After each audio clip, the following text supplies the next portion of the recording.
এইখানে থাকবেন, আপনি সবচাইতে সেফ নিরাপত্তা আপনাকে দিবে স্বয়ং আমার আল্লাহ।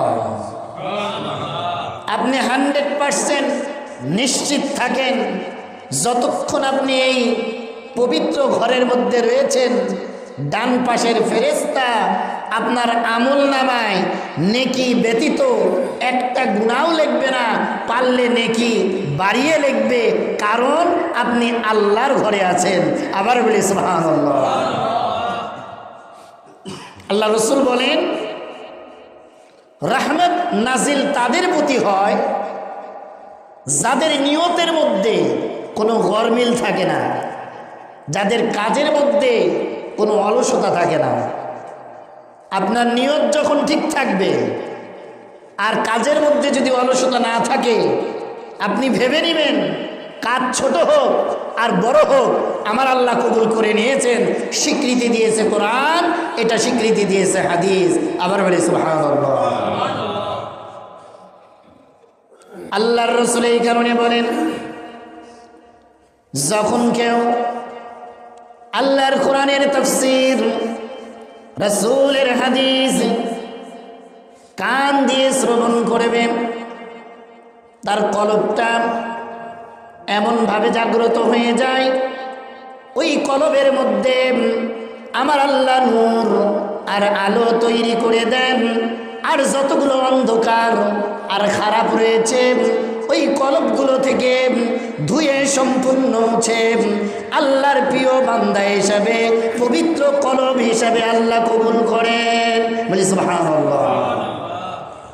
কলবটা একটা মারাত্মক জিনিস।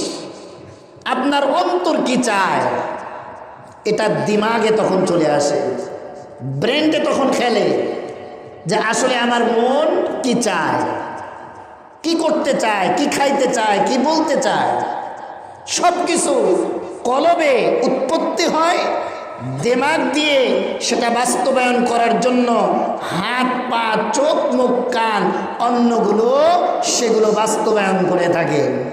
কলবে যতক্ষণ পর্যন্ত না আসে মাথা ততক্ষণ কাজ করে না, আর মাথা কাজ না করলে হাত পাও সামনে আগায় না।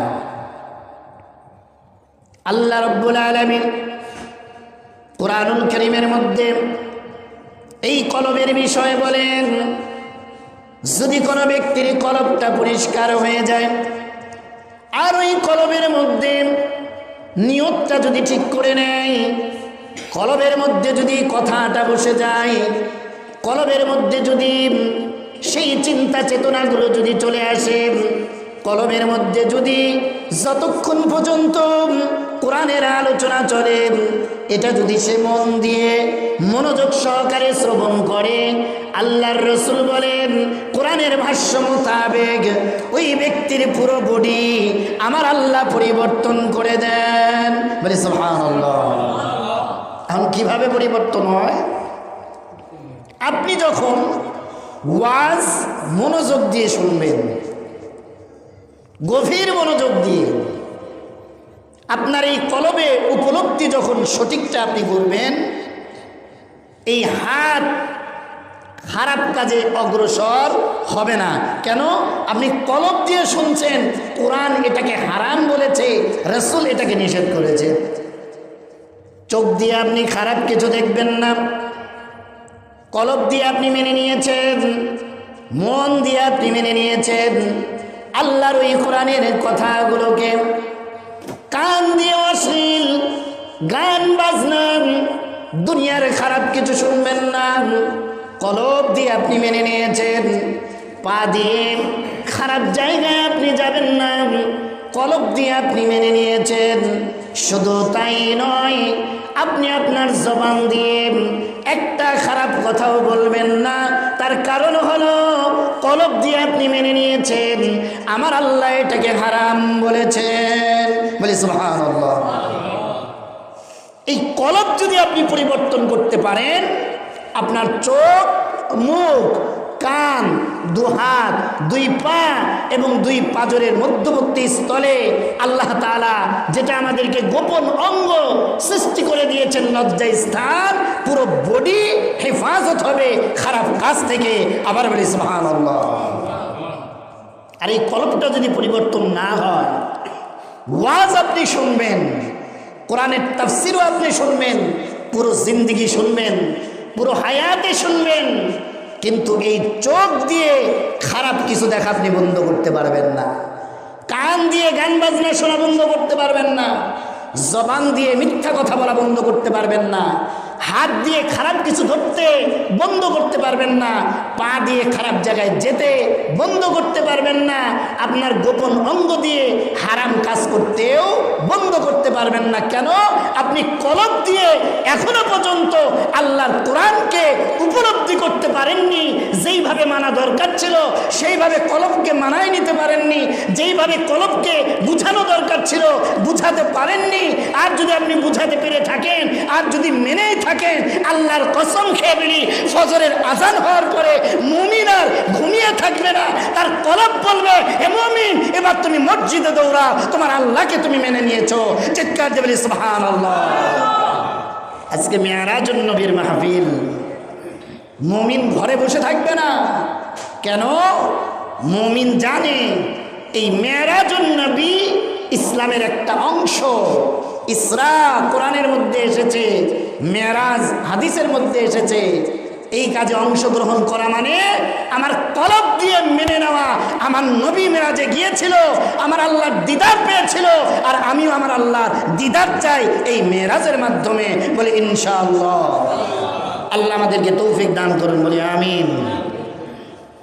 রাসূল করিম সাল্লাল্লাহু আলাইহি ওয়াসাল্লাম মেরাজের রাত্রিতে কাবায়ে হাতিমের মধ্যে আল্লাহর রসুলকে যখন নিয়ে আসা হলো, আল্লাহর রসুলের পুরো সিনা মুবারকটা চাক করা হলো, যেটাকে আমরা বলি ওপেন হার্ট সার্জারি। পুরো বুকটাকে চিরে ফেলা হয়, ওপেন করা হয়। ওপেন করে কি করা হলো? জিবরিল আলাইহিস সালাম মুহাম্মদ সাল্লাল্লাহু আলাইহি ওয়াসাল্লামের কলবটাকে বের করে জমজম আর জান্নাতের পানি দিয়ে ধুয়ে ধুয়ে সুন্দরভাবে পরিষ্কার করে আবার আমার রসুলের কলব যে স্থানে ছিল, হৃৎপিণ্ড যে স্থানে ছিল, ওই স্থানেই আবার রেখে দিলেন। ব্যানটা মিলাবেন। কলব যদি বসে যায়, কোরআনের আয়াত আপনার পরিবর্তন আসবে। মেরাজের রাত্রিতে আমার রসুল নবী, আমার রসুল পয়গম্বর, আমার রসুল আল্লাহর পক্ষ থেকে হাবিব, আমার রসুল যার জিন্দগিতে একটা গুনাহ নেই, আমার রসুল যার উপর ওহী অবতীর্ণ হয়েছে, আমার রসুল যার হাত দিয়ে পানির ঝর্ণা বের হয়, আমার রসুল ইশারা করলে চন্দ্র দ্বিখণ্ডিত হয়, আমার রসুল হরিণ যার সাথে কথা বলে, আমার রসুল গোস্ত যার সাথে কথা বলে, আমার রসুল শরীর থেকে ঘাম বের হয়, মিষ্টাম্বরের সুগন্ধি পাওয়া যায়, আমার রসুল যেই রাস্তা দিয়ে হেঁটে যায় মেঘমালা ছায়া দেয়, আমার রসুল যেদিক দিয়ে হেঁটে যায় গাছ তিনাকে সালাম দেয়, পাথর তিনাকে সালাম দেয়, এমন রসুল যার কোনো গুনাহ নেই, সেই রসুলের কলব এই মেরাজের রাত্রিতে জিবরিল বের করে ধুয়ে আবার ঢুকিয়ে দিলেন, বুঝিয়ে দিলেন। নবী হওয়ার পরেও এই কলবটাকে আল্লাহ পরিষ্কার করে দিলেন। চিৎকার দেবেন সুবহানাল্লাহ। তাহলে চিন্তা করে দেখুন আপনার কলবটা এই মেরাজের রাত্রিতে কতটা পরিষ্কার করা প্রয়োজন ঈমানকে তাজা করার জন্য, আল্লাহ এবং রাসূলের মহব্বতে দ্বীনকে কায়েম করার জন্য, নিজের পরিবর্তনের জন্য। সকলে বলে ইনশাআল্লাহ। সকলে দরুদ শরীফ পাঠ করি। আল্লাহুম্মা সাল্লি আলা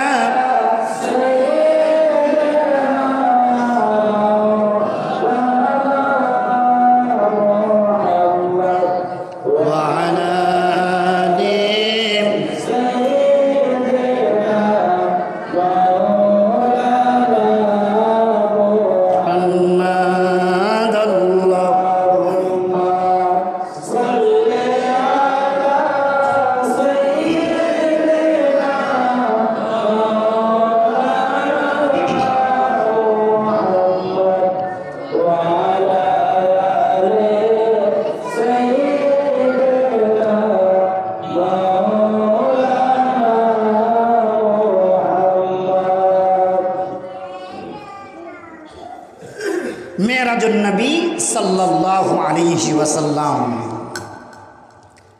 রাসূল করিম সাল্লাল্লাহু আলাইহি ওয়াসাল্লাম আল্লাহ তাআলার দিদার করার জন্য এই ত্রিভুবন অতিক্রম করে, পৃথিবীর 7 আসমান অতিক্রম করে সিদরাতুল মুনতাহায় পৌঁছে গেলেন। জিবরিল আলাইহিস সালাম এমন একজন নবী যিনার 600 পাখা আল্লাহ দান করেছেন। জিবরিল আলাইহিস সালামের মতো দ্রুত কোনো ফেরেশতা আসতেও পারে না, যেতেও পারে না। জিবরিল আলাইহিস সালামকে আল্লাহ এত ক্ষমতা দিয়েছেন, এত পাওয়ার দিয়েছেন।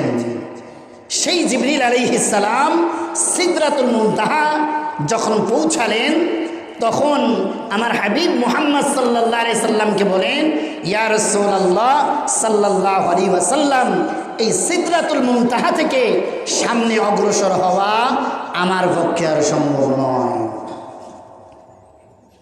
মুহাম্মদ সাল্লাল্লাহু আলাইহি সাল্লাম বলেন, জিবরিল, এতক্ষণ তুমি আমার সঙ্গী ছিলে, বুরাকে করে আব্দুল পর্যন্ত এসেছি, তুমি এখন সামনে যেতে পারবে না, তার কারণ তো ব্যাখ্যা করো।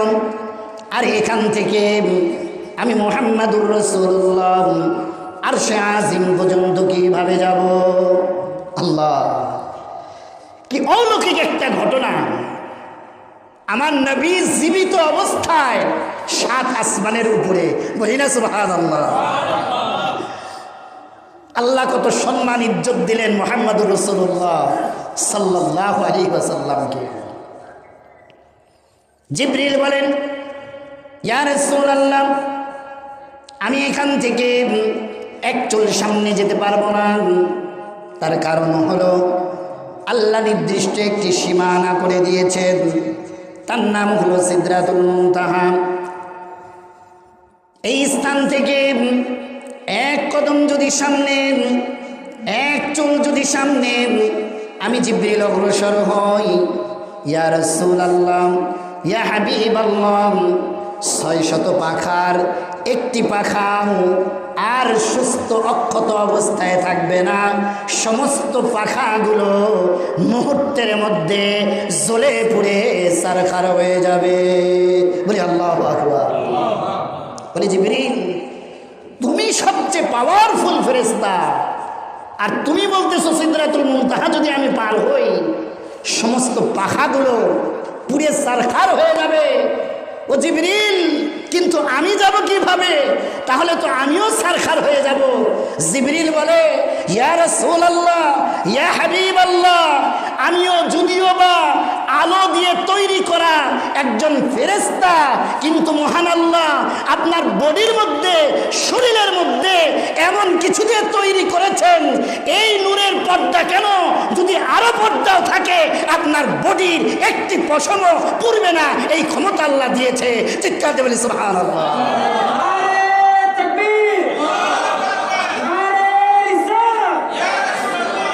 আপনি নির্দ্বিধায় সামনে যেতে থাকবেন, আর জায়গা মতো আপনি পৌঁছে যাবেন। আর এখান থেকে যে বাহনটি আপনাকে নিয়ে যাবে এর নাম হলো রফরফ। এই বাহনটি আপনাকে আরশে আজিম পর্যন্ত পৌঁছিয়ে দিবে। আবার বলি সুবহানাল্লাহ। রাসূল করিম সাল্লাল্লাহু আলাইহি ওয়াসাল্লামের বডিটা সাধারণ কোনো বডি নয়, সাধারণ কোনো শরীর নয়। আল্লাহ তাআলা বিশেষ পাওয়ার, বিশেষ ক্ষমতা সমস্ত নবী রাসূলদের মধ্যে সবচাইতে বেশি পাওয়ার এবং ক্ষমতা, মর্যাদা এবং ইজ্জত দিয়েছিলেন আমাদের নবী মুহাম্মদ সাল্লাল্লাহু আলাইহি ওয়াসাল্লামকে এই মেরাজের রাত্রিতে। আবার বলি সুবহানাল্লাহ। রাসূল সাল্লাল্লাহু আলাইহি ওয়াসাল্লাম রওনা হয়ে গেলেন, রফরফের মধ্যে আরোহণ করলেন, আরশে আজিমে পৌঁছে গেলেন। এমন সময় মনে পড়ল মুসা আলাইহিস সালাম আল্লাহর দিদার নিতে চেয়েছিলেন, তিনি তেনার জুতা মোবারক খুলেছেন। আমার উচিত হবে আরশে আজিমে জুতা মোবারক খুলে নেওয়া। আমার রাসূল জুতা খুলতে নিলেন, ইলহাম আসলো, আওয়াজ আসলো আল্লাহর পক্ষ থেকে, ইয়া মুহাম্মদ সাল্লাল্লাহু আলাইহি সাল্লাম, আপনি জুতা মুবারক করলেন না, এই আরশ আপনার জুতার ধুলার অপেক্ষায় রয়েছে। আপনার ধুলা কখন আমার আরশে আজিমে লাগবে? চিৎকার জোরে সুবহানাল্লাহ। আমার রাসূলের জুতার ধুলা মুবারক আরশে আজিমের থেকে মর্যাদাবান। তার দলিল হলো আমার রাসূল জুতা পরেই আরশে প্রবেশ করেছেন। সিদরাতুল মুনতাহা থেকে রফরফ পর্যন্ত গিয়ে আল্লাহর দিদার যেখানে নেবেন সেই স্থান পর্যন্ত। সকলে বলি সুবহানাল্লাহ। আল্লাহ রাব্বুল আলামিন তার প্রিয় হাবিবকে কিভাবে দিদার দিয়েছেন? প্রাণপ্রিয় ইসলামী ভাইরা আমার, পর্দার আড়ালের মা ও বোনেরা আমার, ওই শক্তি, ওই ক্ষমতা, ওই চিন্তা, ওই বুঝ আল্লাহ আমাদের মাথার মধ্যে দেননি। আল্লাহ রাব্বুল আলামিন নিরাকার, তার কোনো আকার আকৃতি নেই। আল্লাহ ভালো জানেন কিভাবে তিনি দিদার দিয়েছেন।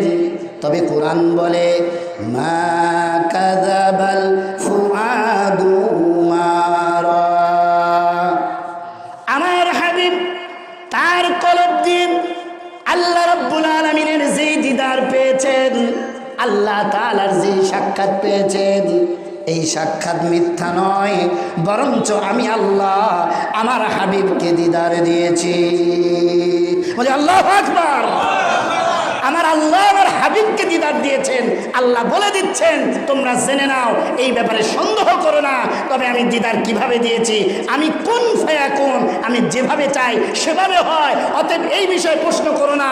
ও বান্দারা, বান্দিরা, তোমরা জেনে নাও আমি আমার হাবিবকে যেইভাবে দিদার দিয়েছি এটা নিশ্চিত হয়ে যাও, জান্নাতের মধ্যে আমি আল্লাহ তোমাদেরকে দিদার দিব, সাক্ষাৎ দিব। সেদিন সবচাইতে আনন্দিত হবে মুসলমানেরা। চিৎকার দিয়ে বলি সুবহানাল্লাহ। একজন মুমিনের সবচাইতে বড় চাওয়া পাওয়া আল্লাহর দিদার, আল্লাহর সাক্ষাৎ।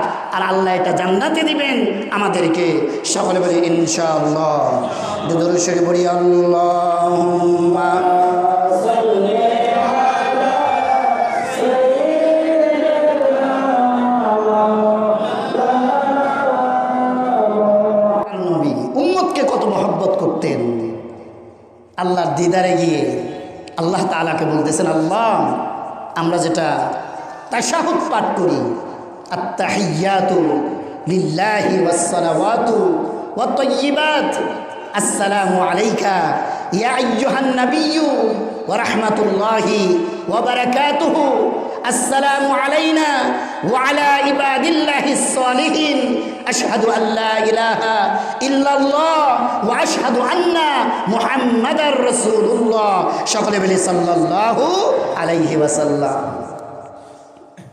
আল্লাহর রাসূল বলেন, রব্বুল আলামিন আমি তোমার দিদার আজকের এই মেরাজের রাত্রিতে পেলাম, কিন্তু আমার উম্মত এই মেরাজের রাত্রিতে কি পেল?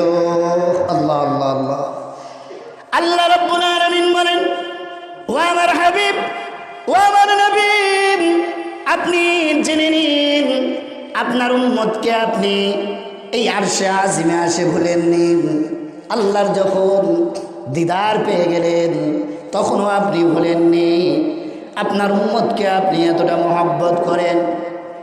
আমি আল্লাহ আজকে থেকে এই ফয়সালা দিয়ে দিলাম, আজকে থেকে এলান দিয়ে দিলাম, আপনার উম্মতগুলো যদি নামাজের মধ্যে খুশু আর খুদু বাড়িয়ে দেয়, বান্দাগুলো যদি এইভাবে নামাজ পড়ে, আমার আল্লাহ নামাজের মধ্যে আমি যা যা করতেছি সব আমার আল্লাহ দেখতেছেন, আমার আল্লাহ সব শুনতেছেন।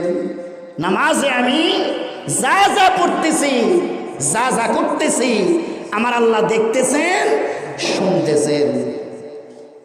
বর্তমান বাংলাদেশের প্রধান উপদেষ্টা ডক্টর মোহাম্মদ ইউনূস এই কামাতপাড়া বাইতুল ইজ্জত জামে মসজিদে এখন যদি আসে আর ডাকা হয়, সভাপতি, সেক্রেটারি, সদস্যের মধ্যে একজন, যুবকদের মধ্যে একজন ওনার সঙ্গে সাক্ষাৎ করবে, মনের মধ্যে একটা ভয়।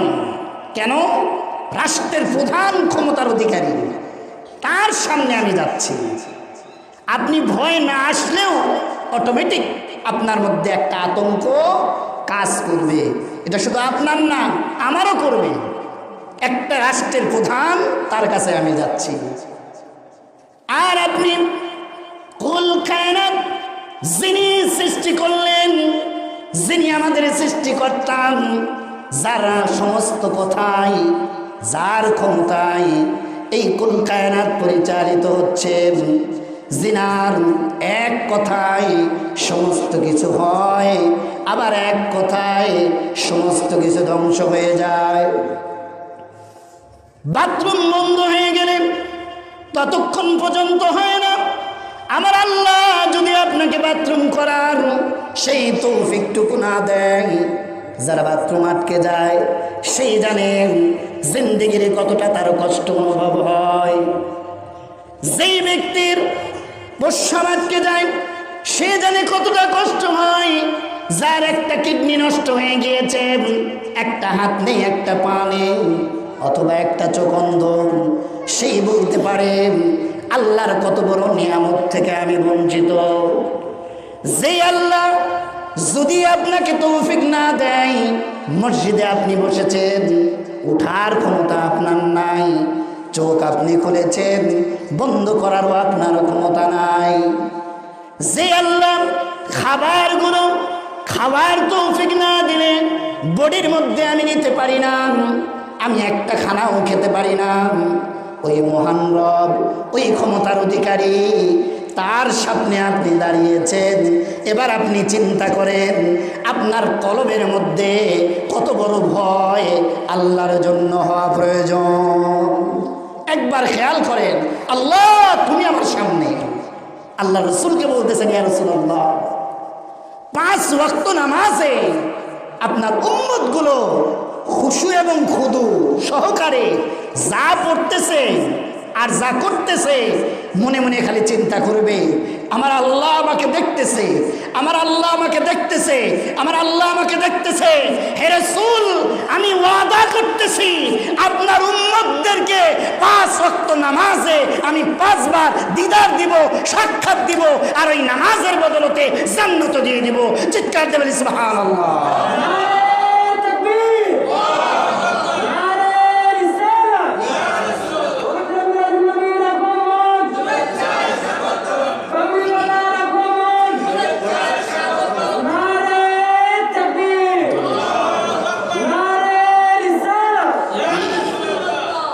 ওই নামাজ, যেই নামাজের মধ্যে খুশু এবং খুদু। কেমন খুশু এবং খুদু?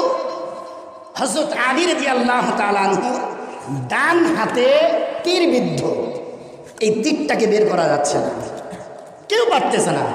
আপনারা জানেন তীরের মাথাটা পিছন দিকে চিকন, সামনের দিকে এরকম উঁচু বা ভোতা বলা হয়, অর্থাৎ ঢুকবে সহজে, বের হওয়ার সময় গোস্ত, রগ, হাড্ডি সহ আটকে যায়, এটাকে সহজে বের করা সম্ভব নয়।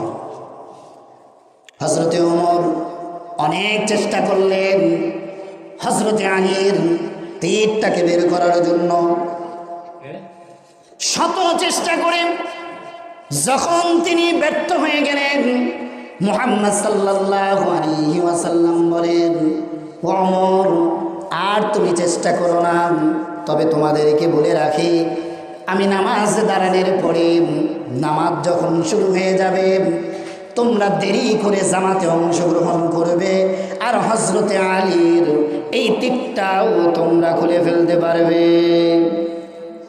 নামাজে যখন দাঁড়িয়ে গেলেন হযরতে আলী, হযরতে ওমর এবার চেষ্টা করলেন, মুহূর্তের মধ্যে তীরটা বেরিয়ে গেল।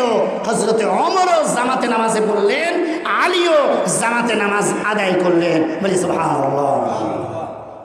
নামাজ যখন শেষ হয়ে গেল, আলী রাদিয়াল্লাহু তাআলা আমাকে প্রশ্ন করা হলো, হে আলী, আপনার শরীর থেকে যখন আমরা তীরটাকে বের করে ফেলেছি, আপনার কি কষ্ট অনুভূতি হয়নি? হযরতে আলী বলে, আল্লাহর কসম খেয়ে বলি, ও ওমর, আমি যখন নামাজের মধ্যে ছিলাম, তোমরা যখন তীরটা বের করেছ, পিঁপড়া কামড় দিলে যতটুকু ব্যথা অনুভূতি পাওয়া যায়, আমি এতটুকু অনুভূতিও করিনি, এতটুকু কষ্টও মনে হয়নি। তার কারণ হলো, আল্লাহর কসম খেয়ে বলি, রাসূল যেদিন থেকে নামাজের মধ্যে তুমি খেয়াল করবে আল্লাহ দেখতেছে আমি আলী আমার স্ত্রীকে ভুলে যাই, আমি আলী আমার ছেলেকে ভুলে যাই, আমি আলী আমার পরিবারকে ভুলে যাই, আমি আলী দুনিয়াকে ভুলে যাই, আমি শুধু এটাই মনে করি আমার আল্লাহই সব আর বাকি সব বাদ। আমি আলী দুনিয়াতে থাকি না, আমি আলী অন্য জগতে চলে যাই, আল্লাহর ভালোবাসায় চলে যায়। আমার তীর একটা কেন হাজারটা বের করলেও আলীর বুঝার ক্ষমতা নেই। চিৎকার দেবেন সুবহানাল্লাহ।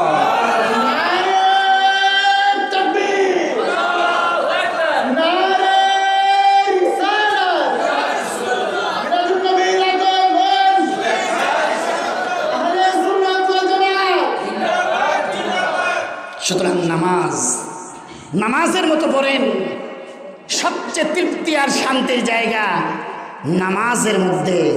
যখন আপনি নামাজের জায়গায় দাঁড়িয়ে যাবেন, এর থেকে বড় শান্তি আর কেউ নেই। কেন?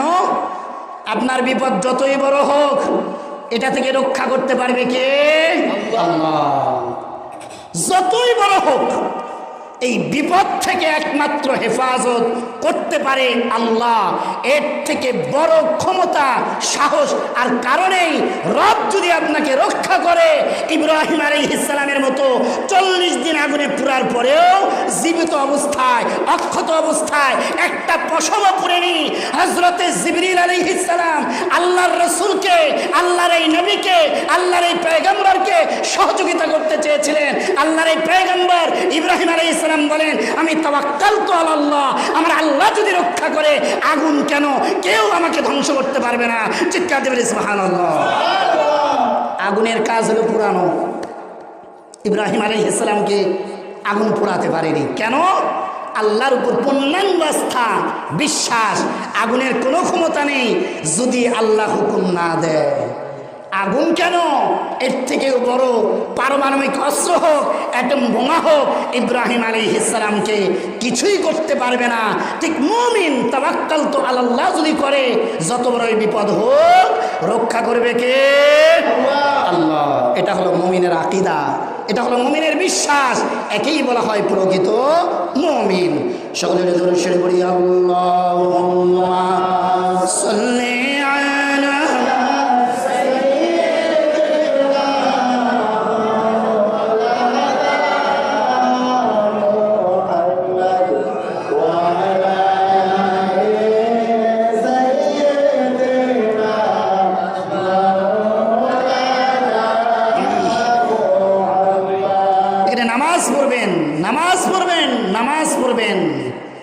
নামাজের মধ্যেই শান্তি, নামাজের মধ্যেই শান্তি, নামাজের মধ্যেই শান্তি। এই মেরাজুন নবীর সবচেয়ে বড় শিক্ষা হলো, আজকে থেকে মুমিন এক ওয়াক্ত নামাজ ছেড়ে দিবে না। এটা ফরজ 5 ওয়াক্ত নামাজ। আল্লাহ এত বড় দয়া করছেন উম্মতে মুহাম্মাদিকে, মুহাম্মাদুর রাসূলুল্লাহর উসিলায় 5 ওয়াক্ত নামাজ যদি উম্মতে মুহাম্মাদি পড়ে, তার আমল নামায় 50 ওয়াক্তের সওয়াব আল্লাহ লিখে দেন। বলে সুবহানাল্লাহ। শয়তান সবচাইতে বেশি ভয় পায় নামাজকে, আর মুমিন সবচাইতে বেশি মুহাব্বত করে নামাজকে। বলি না সুবহানাল্লাহ। তাহলে বুঝে নিতে হবে, যারা আজান হলে নামাজমুখী, এরা হলো প্রকৃত মুমিন। আর যারা আজান হলে দুনিয়ামুখী, বুঝে নিতে হবে এরা মুমিন নামে শয়তানের মুরিদ। বলে নাউযুবিল্লাহ। মুমিন কখনো নামাজ ছেড়ে থাকতে পারে না। তার কারণ হলো মুমিনের সবচেয়ে শান্তির জায়গা, সবচেয়ে আনন্দের জায়গা, আল্লাহ মহান রব দিদার করার জায়গা হলো নামাজ। বান্দার কথোপকথনের জায়গা, মহাব্বতের জায়গা, সাক্ষাতের মাধ্যম হলো নামাজ। বলি সুবহানাল্লাহ। সিজদা কি শান্তি! আমি আমার রবকে সিজদা করতেছি, এর চেয়ে বড় সম্মান, ইজ্জত পৃথিবীতে আর কিছু নেই যে রবকে সিজদা করে। নামাজ হলো এমন একটা ইবাদত, সবচেয়ে নিকটতম আল্লাহর কাছে যাওয়ার মাধ্যম, আল্লাহর রহমত পাওয়ার মাধ্যম, সেটা হলো সিজদা। আর সিজদা নামাজের মধ্যে হয়, অন্য কোথাও হয় না। বলে সুবহানাল্লাহ। ইয়াং জেনারেশন জেনে রেখো, যৌবনের 2 রাকাত, বৃদ্ধের 1000 রাকাত, তাও সমান হবে না। যৌবন যার ইবাদত করার সময় তার সবচেয়ে বেশি। বলে ইনশাআল্লাহ। আজকে থেকে ওয়াদা করে নিবে, আল্লাহ আমি যেন এক ওয়াক্ত নামাজ ছেড়ে না দেই। কেন? নামাজ ফরজ। কেন? নামাজ আল্লাহর আদেশ। কেন? নামাজ হলো জান্নাতে যাওয়ার চাবি। কেন? নামাজ আমাকে অশ্লীল থেকে হেফাজত করবে। কেন? নামাজ আমাকে পাপ কাজ থেকে হেফাজত করবে। কেন? নামাজ পড়লে আল্লাহ আমার খুশি হবে, আর আল্লাহ যদি খুশি হয় আমি বান্দা জান্নাতে যাব। বলে ইনশাআল্লাহ। রাসূল করিম সাল্লাল্লাহু আলাইহি সাল্লাম মেরাজ থেকে উম্মতের জন্য 5 ওয়াক্ত নামাজ হাদিয়া নিয়ে পৃথিবীতে ফিরে আসলেন।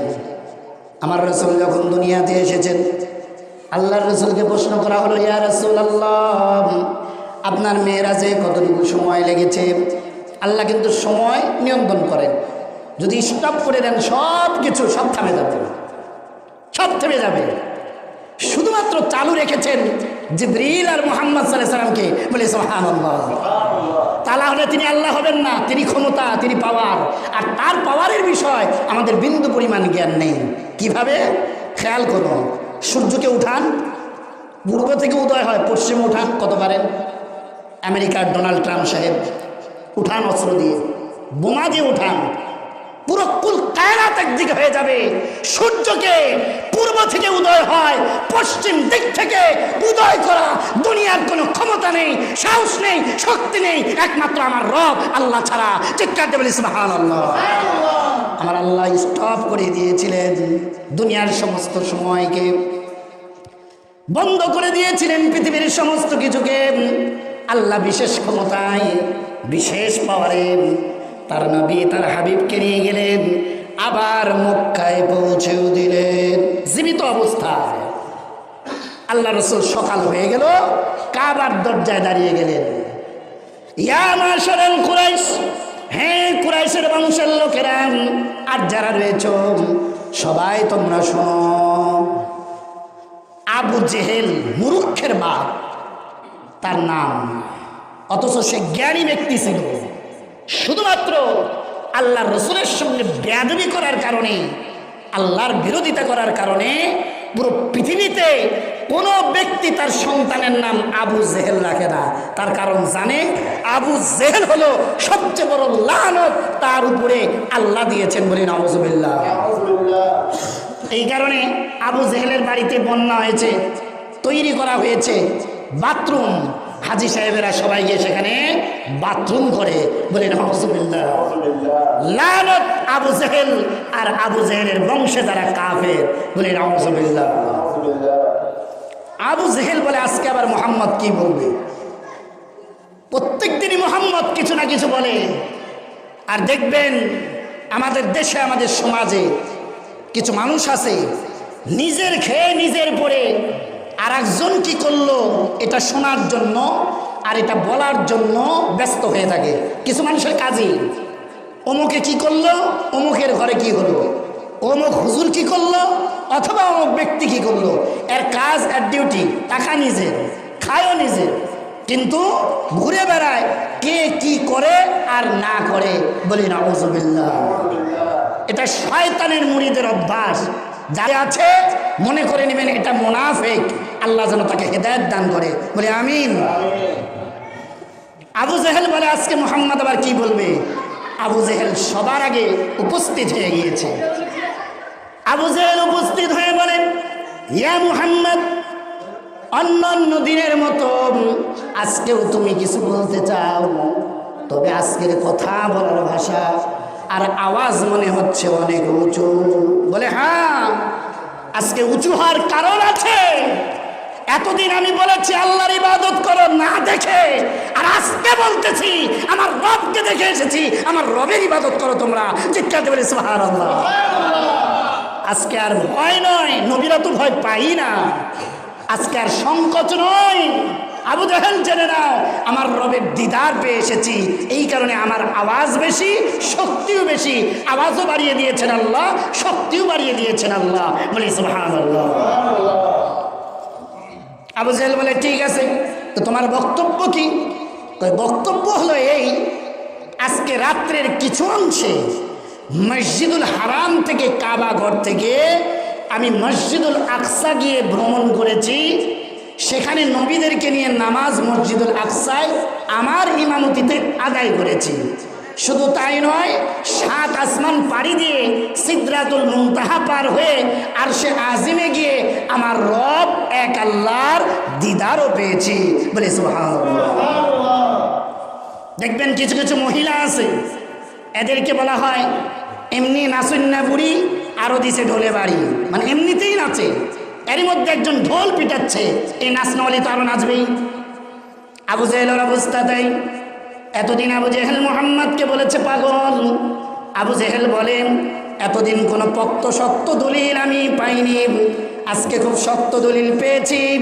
মক্কার লোকেরা মুহাম্মদকে আজকে পাগল বলবে। বলে নাউযুবিল্লাহ। এটা কেউ বিশ্বাস করবে না। রাত্রির কিছু অংশে মুহাম্মদ সাল্লাল্লাহু আলাইহি ওয়াসাল্লাম 1000 কিলোমিটার, 1-2 নয়, 1000 কিলোমিটার, সেখানে গিয়ে আল্লাহর রসুল সাল্লাল্লাহু আলাইহি সাল্লাম মুহাম্মদ সাল্লাল্লাহু আলাইহি ওয়াসাল্লাম মসজিদুল আকসায় গিয়ে নামাজ পড়ছে। এটাই তো বিশ্বাস হয় না, উপরের কথা তো পড়ে। বলে নাউযুবিল্লাহ। আবু জেহেলকে বলা হলো, আবু জেহেল তুমি এমন কি দলিল চাও যেই দলিল দিলে তুমি বিশ্বাস করবে আমি মুহাম্মাদুর রাসূলুল্লাহ সাল্লাল্লাহু আলাইহি ওয়াসাল্লাম আজকে আমি ইসরা রাত্রে ভ্রমণ করেছি মসজিদুল হারাম থেকে মসজিদুল আকসা। দেখবেন যারা বদমাইশ টাইপের লোক, এদের প্রশ্নগুলো পেচুয়া, খুব পেঁচায় পেঁচায় কথা বলে আর নিজেকে মনে করে সবচাইতে বড় বুদ্ধিমান। প্রকৃত অর্থে সে সবচাইতে বড় গাধা। বলি নাউযুবিল্লাহ। আবু জেহেল খুঁজতে খুঁজতে মুহাম্মদকে আজকে আমি আটকাবো যেভাবেই পারি, এটাই আমার সুযোগ। আজকে যদি মুহাম্মদকে আটকাইতে পারি, আবু জেহেল এই মক্কার নেতৃত্বে থেকে যাব। শয়তান যতই নিয়ত করুক, আল্লাহ যদি না দেয় কাজ হবে না। আবু জেহেলের বক্তব্য হলো, ইয়া মুহাম্মদ, আমরা তোমার মেরাজ মেনে নিব, ইসরা মেনে নিব। তুমি মসজিদুল আকসায় গিয়ে রাত্রের কিছু অংশে 2 রাকাত নামাজের ইমামতি করেছ, এটাও আমরা মেনে নিব। আমি আবু জেহেল নিজে ফিলিস্তিন গিয়েছি। আমি আবু জেহেল শুধু নয়, এই কাবার চত্বরে যতগুলো কুরাইশ বংশ রয়েছে সবার পরিবার থেকে একজন একজন করেও ফিলিস্তিনিতে মসজিদুল আকসা জিয়ারত করে এসেছে। সুতরাং তুমি বলো, মসজিদুল আকসার দরজা কয়টা, জানালা কয়টা, মসজিদুল আকসার রং কি? এখন রাসূল করিম সাল্লাল্লাহু আলাইহি ওয়াসাল্লাম সেদিন গিয়েছেন আল্লাহর জিয়ারতে, আল্লাহর দিদারে। উনি তো আর জানলাও গুনতে যাননি, দরজাও গুনতে যাননি। মনে করেন আমাকে প্রেসিডেন্ট যিনি বর্তমানে আছেন দাওয়াত করলেন, আমি প্রেসিডেন্ট ভবনে গেলাম, আমাকে দাওয়াত করা হয়েছে, সেখানে আলোচনা হবে, খাবার খাওয়া হবে, আমরা চলে আসব। আলেমরা আমরা গিয়েছি। এখন আমি যাই দাঁড়ায় দাঁড়ায় কি দরজা আর জানালা, ইট আর কি কি কাজ, এগুলো কি গুনবো? প্রশ্নই আসে না। আমি ঢুকবো সর্বোচ্চ যেই দরজা দিয়ে ঢুকতেছি, যেই রুমের মধ্যে বসতেছি একটু আমি দেখতে পারি, এতটুকুই আমার মাথায় কাজ করবে। যেই কারণে আজকে আমাকে আনা হয়েছে, এটাই আমার কাছে গুরুত্বপূর্ণ।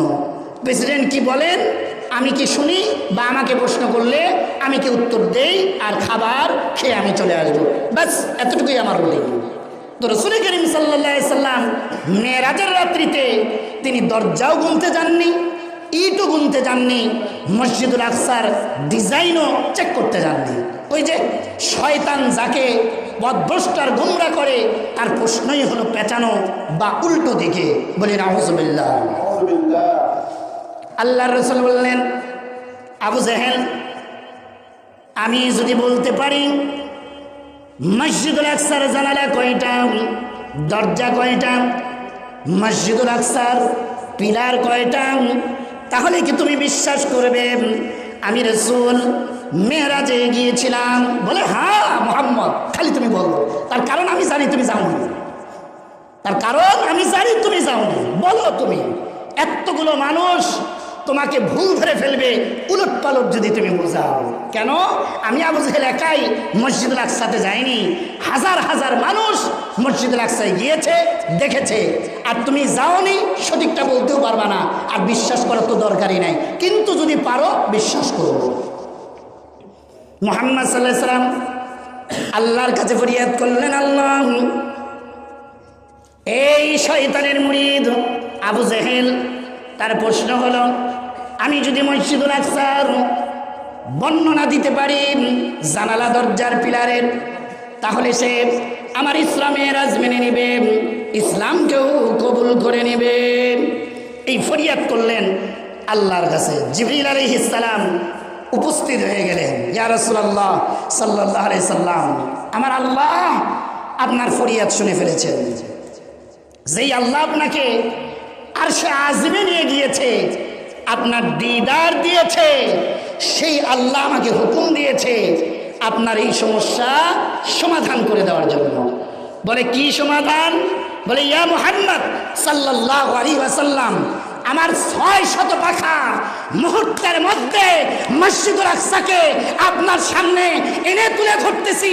আপনি এক একটি দেখেন, কতটি দরজা, কতটি জানালা, কতটি পিলার। আবু জেহেলকে বলে দেন মসজিদুল আকসাকে জিবরিল তুলে ধরলেন। আমার রাসূল বলেন এতটি দরজা, এতটি জানালা, এতটি পিলার। মক্কার সবাই বলে ইয়া মুহাম্মদ, আপনি সত্য কথা বলেছেন, আপনার মেরাজ সত্য।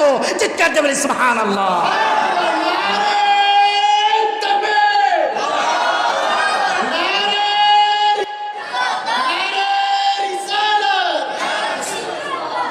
আমার রাসূল যখন এটা বলে দিলেন, প্রবাদ বাক্য একটি আছে, কিছু মানুষের অভ্যাস, বিচার মানি তালগাছ আমার। আবু জেহেল বলে মুহাম্মদ তোমার কথা সত্য, কিন্তু আমি তোমার মেরাজের প্রতি ঈমান আনবো না, তোমার আল্লাহর প্রতি ঈমান আনবো না। বলি নাউযুবিল্লাহ। গোমরাহ পথভ্রষ্ট জাহান্নামী আবু জেহেল, লানাতুল্লাহি আলাইহি, আল্লাহর উপর লানত নাজিল করুক। বলি আমিন। এবার আবু জেহেল বলে আর একটা রাস্তা আছে ফিতনা তৈরি করার। বলে সেই রাস্তা কি? বলে আবু বকরকে দিয়ে। হযরতে আবু বকরের বাড়ির দিকে দৌড়ায় আবু জেহেল। আবু বকর বের হলেন, রাস্তার মধ্যে দেখা। বলে তোমার মুহাম্মদ পাগল হয়ে গিয়েছে। বলে কিভাবে? বলে সে নাকি রাত্রির কিছু অংশে আল্লাহর দিদার করে এসেছে। এটা কি কখনো সম্ভব? হযরতে আবু বকর বলে ও আবু জেহেল, এটা কি আমার নবী তার জবান দিয়ে বলছে? বলে হ্যাঁ। তুমি কি তোমার কান দিয়ে শুনছো? বলে হ্যাঁ। আবু জেহেল তুমি আমার কাছে কি চাও?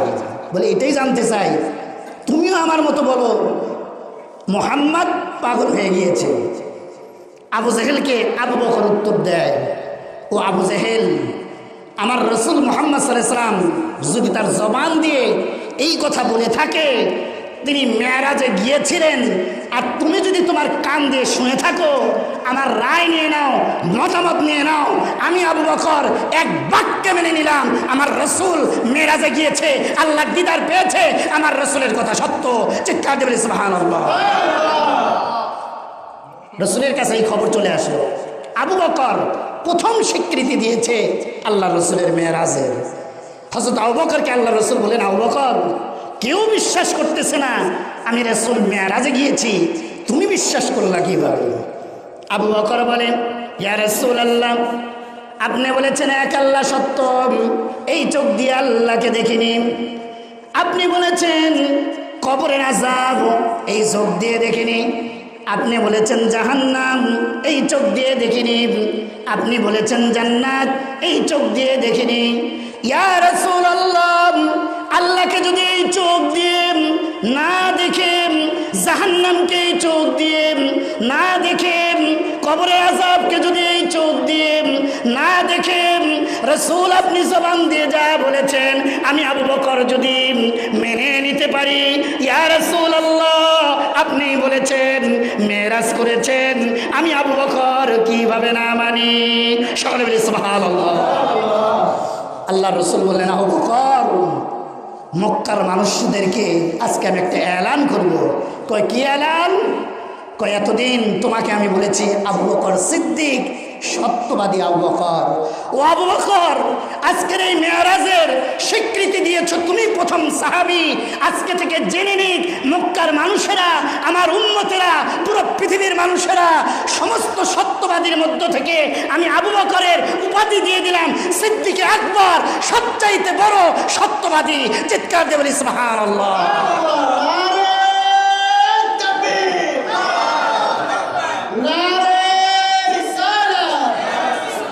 আমাদের ঈমান আবু বকরের মতো প্রয়োজন, আমাদের বিশ্বাস আবু বকরের মতো প্রয়োজন। মেরাজের প্রথম স্বীকৃতি দেনেওয়ালা হযরতে আবু বকর। আর আমার রাসূল হিজরতে গিয়েছিলেন, সঙ্গে নিয়েছিলেন আবু বকরকে। বলি সুবহানাল্লাহ। শুধুমাত্র এই মেরাজকে এত গুরুত্ব দিয়েছিলেন হযরত আবু বকর সিদ্দিক রাদিয়াল্লাহু তাআলা আনহু। সকলে বলি সুবহানাল্লাহ। সকলে দরুদ শরীফ পড়ি। আল্লাহুম্মা সাল্লি আলা সাইয়্যিদিনা মাওলানা মুহাম্মদ ওয়া আলা আলি সাইয়্যিদিনা মাওলানা মুহাম্মদ। এই মেরাজের রাত্রি আজকের যুবকদের উৎসাহিত হওয়া দেখে সত্য কথা বলতে আমি খুব অবাক হয়ে গিয়েছি। আমি এশার নামাজ জামাতে এসে আমার ইমামতিতে আদায় হয়েছে। ছোট্ট ছোট্ট বাচ্চাগুলো থেকে বড়রা সহ, রফিকুল ভাই ছিলেন, আরো অন্যান্যরা ছিল। তাদের মধ্যে যে একটা স্পিরিট কাজ করতেছে, বিয়ে বাড়িতে কি আনন্দ হয়, এর থেকে বেশি আনন্দ সহকারে যেই সন্তানেরা মেরাজুন নবীর মাহফিলের আয়োজন করতে পারে, আল্লাহর কসম খেয়ে বলি, এই যুবকদের মধ্যে যদি আজকের এই কোরআন, আজকের এই মেরাজুন নবী, আজকের এই মেরাজের আলোচনা আমার আল্লাহ কলবের মধ্যে ঢুকিয়ে দেয়, আল্লাহর কসম কিয়ামত পর্যন্ত, মৃত্যু পর্যন্ত এক ওয়াক্ত নামাজ এই যুবকেরা কোনোদিন ছাড়বে না, কোনোদিন ছাড়বে না। বলি ইনশাআল্লাহ। নারে তাকবীর, নারে রিসালাত। আল্লাহ, এমন একটা দিন আমি চেয়েছিলাম কামাতপাড়া বাইতুল ইজ্জত জামে মসজিদে, পরিবর্তন চেয়েছিলাম। আল্লাহ সেই পরিবর্তন আমাদের শুরু করে দিয়েছে। এই কলবটা যদি পরিষ্কার হয়, আমরা শত্রুকে মৃত্যু মনে করব। এই কলবটা যদি পরিষ্কার হয়, যে মদ খায় তাকে আমরা বুঝিয়ে মসজিদে নিয়ে আসব, যে সুদ খায় তাকে আমরা বুঝিয়ে সুদ ছাড়াবো, যে হারাম কাজে লিপ্ত তাকে বুঝিয়ে হারাম কাজ ছাড়াবো। আমিও জান্নাতে যেতে চাই, আমার মুসলমান ভাইও জান্নাতে যাবে। বলে ইনশাআল্লাহ। আল্লাহ আমাদেরকে কবুল আর মঞ্জুর করুন, বলে আমিন। আল্লাহ আজকের এই মেরাজুন নবীর মাহফিল, আমাদের সমস্ত আয়োজন কবুল আর মঞ্জুর করুন, বলে আমিন। আমাদের এই মাহফিল দেখতেছে কে? এর প্রতিদান সওয়াব দিবে কে? কাল কিয়ামতের মাঠে আমরা শাফাত চাই কার কাছে? তার রাসূলের কাছে। বলি ইনশাআল্লাহ।